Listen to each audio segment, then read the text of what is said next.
Konstantin Kisin is a social/political commentator and comedian in the UK, and he recently made a tweet related to antinatalism. At the time I'm recording this, it has 1.2 million views. Even Elon Musk replied to it. So what is this tweet? So first let's go through the tweet itself, and then I'm going to go back through it point by point and say exactly where I disagree and what I think the issues are. One of the biggest unspoken truths of modern Western society is that women have been brainwashed into acting in ways that are fundamentally against their own long-term happiness and well-being in order to maintain the myth that men and women are the same. It's tragic, but what's worse is that there is a conspiracy of silence around this issue from both sexes. Yet when you speak to new mothers, or worse, women in their early 30s or early 40s who didn't have kids behind closed doors, they speak honestly about it. Antinatalism specifically, and the lie of having it all, generally are going to hurt at least 2 generations of young women, and the impact on children and society at large is going to be absolutely horrendous in ways that aren't even possible to predict right now. So let's go through this point by point. First thing I wanted to get into is when he talks about women becoming brainwashed in the West to pursue things that go against their long-term happiness and well-being. Now, what he's referring to here is, I think, a collection of narratives that are generally anti-motherhood. He may point to certain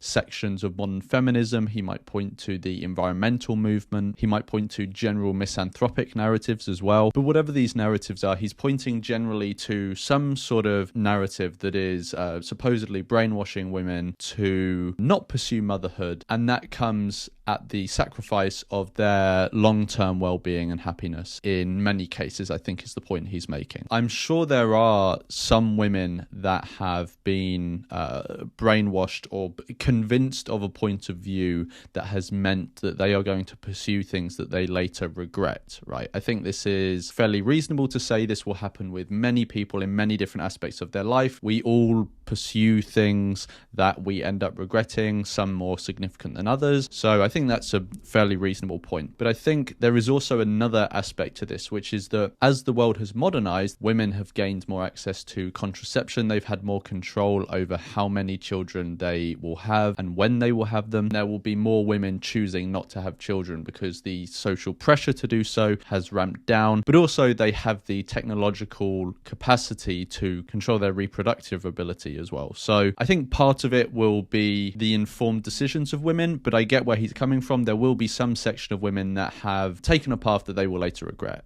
So I understand where he's coming from there. But I also think he's maybe over-egging the pudding. I did some research into the relationship between parenthood and happiness. What I want to caveat before I mention any of it, I have not done super extensive research into this topic. I just did some research for this video because I wanted to understand if what Konstantin was pointing to was actually accurate. So I encourage anyone who's interested in this, do your own research, and I more than welcome you to get in the comments and discuss this. What I'm about to show on screen, what it shows to me is that the picture is actually much more complicated than what Konstantin is putting across. And I understand, I get it, like he's making a tweet. Tweets don't contain the most nuanced takes. I get that as well. I make tweets as well with not the most nuanced takes. But it actually doesn't seem to be the case from what I have seen that women would necessarily, or people generally would necessarily be sacrificing their long-term happiness. So what I'm going to do is flash some studies up on the screen now and link them in the description that people can go and look at. And generally what I found from them is that one of the general trends that seem to be pretty consistent is that actually parents tend to be, on the whole, less happy and less satisfied in the long term than non-parents. And actually, this came as a surprise to me. I assumed creating someone, raising them, nurturing this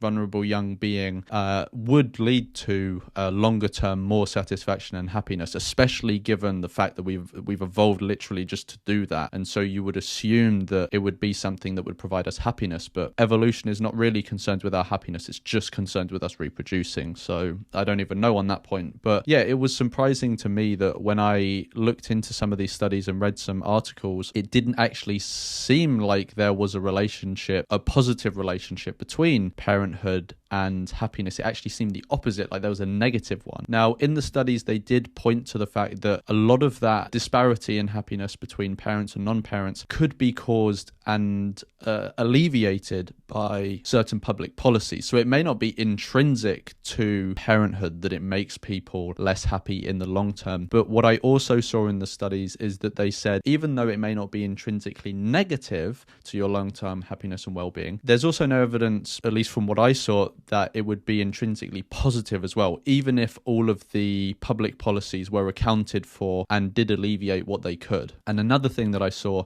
is that the public policies that went to alleviate this happiness gap between parents and non-parents, it did raise the happiness of parents in many circumstances, but it actually also raised the happiness of childless women as well. Not so on men, but it did also raise the happiness on women as well. So these policies don't just improve the well-being, it seems, of parents. So I found that quite interesting reading that. Again, I urge other people to do their own research. Go in the description, look at the things that I have linked there, find your own things, put those in the comments section and have a discussion. But yeah, I think this is one thing that Konstantin should take on board, because I think he thinks this is a bigger deal for people's long-term happiness and well-being than it seems to be when you look at the research. So now I want to speak about, in his tweet where he says that if you speak to women in their late 30s or early 40s who haven't had children, and he says, if you listen to them speak honestly, they will talk to you about the regret that they have for not deciding to have children sooner and then attempting to have them later and it not being successful. And one thing I want to say about this is I do empathize with these people. Now, the first thing is, looking at the research, it doesn't seem like that is the overall trend. But even though the overall trend is saying one thing, there will be specific individuals, a subset of the group, that do genuinely have regret, and it has made their lives worse off that they weren't able to reproduce when they wanted to. And honestly, I do empathize with these people. It is a shit thing if you want something so deeply in life and you're not able to have it. So I empathize with these people. I don't want to see anyone, have a diminished happiness or well-being because they couldn't get something that they wanted. But on the other hand, we've got to take into account, should people be able to have whatever they want, that will go to improve their well-being. And if they don't get it, it may diminish their well-being. And that's where I want to get on to the next point when he talks about antinatalism. So let's move into that. So in the next part of his Twitter thread, he talks about how antinatalism specifically, and also the lie that having it all generally, is going to hurt 2 generations of women, and then it's going to have an impact on children and society generally. I'm not sure exactly what he's talking about when he says antinatalism here, because antinatalism, as I understand it, and if you Google it on the internet, any sort of general definition that comes up, does not have any relation to what is going on in society at the moment. It is still such a fringe philosophy that in no way would it have contributed to the larger scale trends that we are seeing when it comes to parenthood, procreation, life satisfaction. So I think Konstantin is unduly blaming a small subset of ethically minded people for large scale movements in demographics and life satisfaction and procreation that they really have nothing to do with. I think actually what Konstantin is talking about when he says antinatalism is just a general narrative in society that is anti-motherhood or anti-family, which is not necessarily antinatalism, because those narratives that I think he is talking about come from a very different place than actual antinatalism. But attributing blame to a group where blame does not really lie with them, I think is misguided and not really the best approach that he should be taking as a social commentator. I think it's better to have a healthy conversation about whether antinatalists actually have a valid point or not. I would assume he doesn't think they have a valid point, but I think that, he should engage in that conversation if he wants to. But yeah, that's one thing I wanted to say, is that I don't think it's the best thing for him to do, to sort of throw these terms around and start attributing blame where he hasn't really provided a good case as to whether that group actually is to blame or not. And the next thing I want to go on to is he talks about the impact on children. Now, I really don't think he's been weighing up all of the appropriate things that need to be weighed up here. One, one, he's not clearly laid out how the trends he's seeing are going to negatively impact children specifically. But if I just for the sake of argument grant that there will be some, I mean, any trend that's worthwhile talking about in society that has an impact on people is going to have a negative impact on some people, and some of those people are going to be children. This is just going to be the case for any trend that you can point at. There are always going to be winners and losers, and some of the losers are going to be children. So that's not unique to this, and I'll just grant for the sake of argument that there will be some negative impact on children, even though he hasn't clearly defined what that is. But again, it's a tweet. So the thing I want to raise here is that I don't think he's fully taking into account all of the different things that are going on here. Now, what about all of the children that will never be brought into existence and are spared all of the illness, hardship, and eventual death? Now, I know Konstantin is part of a community that tends to really promote the importance of resilience and facing hardships in life with this sort of maybe British stiff upper lip attitude. And I got to say, I agree with him. I think once you exist, it's good to generally have that mindset of building resilience, but that's once you exist, it makes sense. It doesn't make sense when you're talking about resilience when it comes to people who don't exist yet or will never exist. Let me give an example. It makes sense once you exist.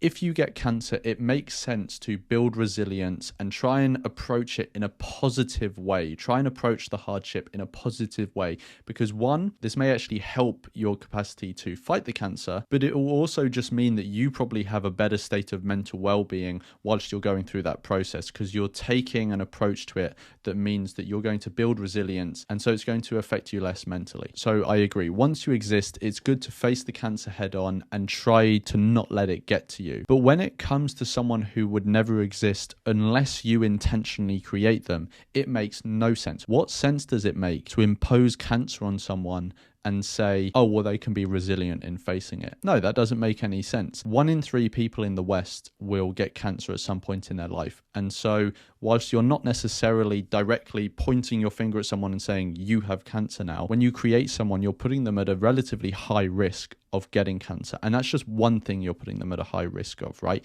There are many, many forms of suffering that you put someone through when you create them, and many you put them at risk of going through, and they always have the guarantee of death as well, right? And so that's one thing I just wanted to bring up, because I don't think Konstantin is taking that into his calculation when he's talking about the impact on children. He's only talking about the children who will exist and will be negatively affected by this, but he's not talking about the millions of children that were never born and were spared having to go through being in a cancer ward as a kid, or being hit by a car, or being abused as a child, all of these sorts of things, or even when they're older having horrible things happen to them, and all of them inevitably dying as well. So one thing I want to say to round off is that one thing I think Konstantin's tweet points out is that many people who hold procreation as this deep thing in life that they want to do. And I think that points to a large task that antinatalists have, in that we do have an uphill battle when it comes to getting people not to just put their own interests and desires first when thinking about this subject, especially when thinking about the ethics of it. People all too often put themselves at the center of the moral universe